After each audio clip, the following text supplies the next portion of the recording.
100 is a big number, 200 is an even bigger number, and the number of hours it has taken me to get this far into the game. Final Fantasy XIV is a revived MMO, but has expansions which will make you believe it's better than sex, specifically the last two. And I'm here to find out if it's true so far. Shadowbringers picks up right after the Empire decided to attack to cause calamities in the hopes of creating one perfect race that will be strong enough to fight the evil Ascians, which are rumored to be wearing the Empire Sun's skin. Perfect race? Hey, that sounds like a pretty good idea. Though the war reaches a temporary standstill, you are summoned to a new world and begin Shadowbringers. Specifically, you are summoned to the First Reflection by someone to help the world's deterioration in the face of primordial light, and to fight back against Soul Eaters. But this isn't that, so they're called Sin Eaters.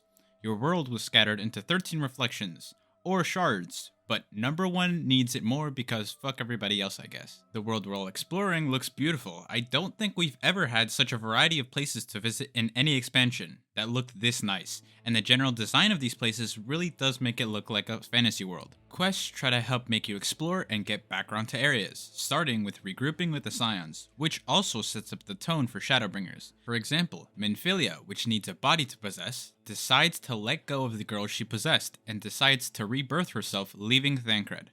Or your original world, which through a vision is revealed to have been destroyed by a toxic gas called Black Rose by the Empire. As you might know through my YouTube channel, I really do like these dark storylines. But some of them drag on for a bit too long, some of them just aren't that interesting. Buying and delivering goods in a city, doing some fetch quests to gain some trust, and though I do understand the need to build up environments and flesh out the world, I do think they could be more interesting, and more which connect to the larger part of the story, such as give context to the environment. As when brought to a hospital to treat the wounded by Sin Eaters, you realize they will all die eventually by their injuries, and are just buying up time. The caretaker of the hospital also gets killed and turned into a Sin Eater when trying to save a missing kid, through a very odd animation.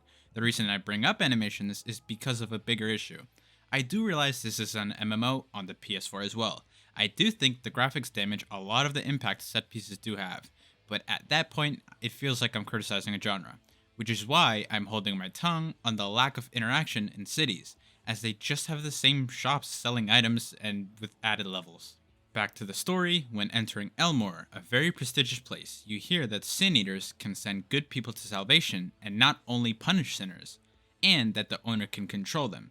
You decide not to seek alliance in battle with Elmore as they punish the robber you met earlier by having him cut himself as an offering of flesh to the Sin Eaters, which I just disagree with the fact that this is such a terrible punishment, especially in a hard rule set paradise. Later, it's explained that Light Wardens guide Sin Eaters, and while evaporating one with your power and realizing you are the hero of darkness in this world's myth, you clear the skies, which angers Elmore, since their city functions off of them. Though I do like this introduction to what seems to be a group antagonist, I do wish that we would have seen more of Elmore earlier and the power they have over this world, as they failed to win me over with their quote-unquote evil. To restore more of the light, we have to face the second Light Warden, in which you need artifacts to open a gate.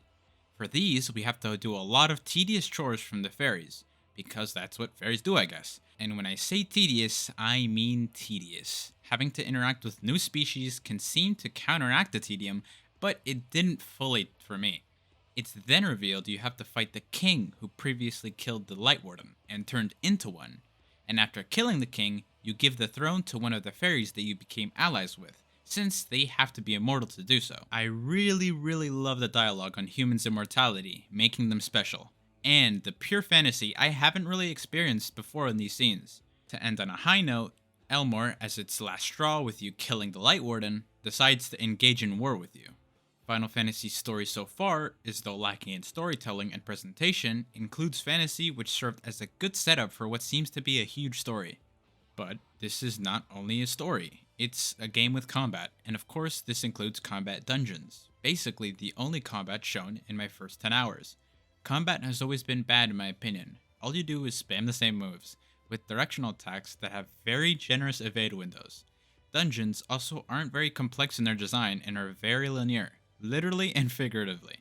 The only time I've got enjoyment from Final Fantasy XIV's combat is the story implications, the fact that you play with your teammates together, some cool effects, and the music.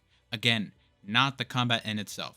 Though I do realize this MMO is also trying to emphasize on its story to try and make up for it, its storytelling mostly relies on text, which as I said previously also isn't helped by its graphics. Those are my impressions. If you like me talking about my opinions, subscribe because it helps me make more and keep pushing.